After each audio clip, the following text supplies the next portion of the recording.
वजीर आलम शाह चाहता है कि इस सरजमीन पर अमन कायम हो।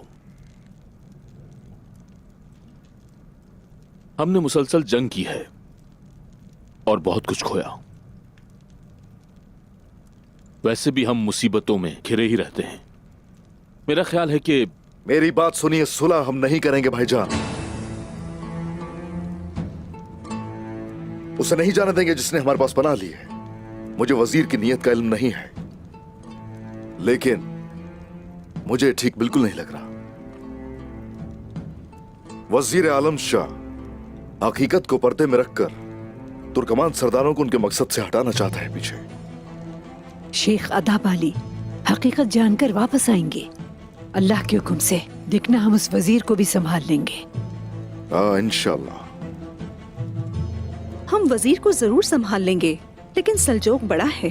सल्जूक सल्तनत बहुत बड़ी है बेटी। उनके दरमियान गद्दार भी हैं। हमारे पास कायमे भी बहुत गद्दार थे, जिनके बारे में किसी को जरा भी इल्म नहीं था कि वो ऐसा भी कर सकते हैं। ऐसा ही है, सही कहा बिल्कुल वालिदा। इंसान गलती का पुतला है। हम किसी भी काम में किसी को भी कोई रियायत नहीं बख्शेंगे। शेख अदब अली का हम इंतजार करेंगे, उसके बाद देखेंगे क्या करना है। क्या मैं अंदर आ सकता हूं जनाब? आ जाओ।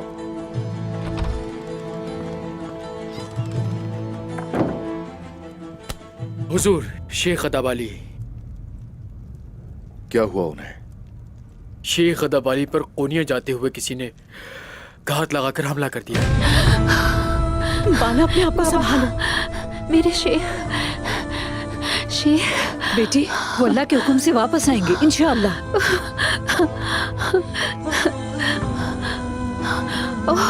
बाला, उस्मान मेरे बाबा। फिक्र नहीं करो, कुछ नहीं होगा। अम्मा। कोकतूर, सिपाहियों को तैयार करो जल्दी। शेख अदब अली को साथ लेकर आना अपने। जो हुक्म जनाब।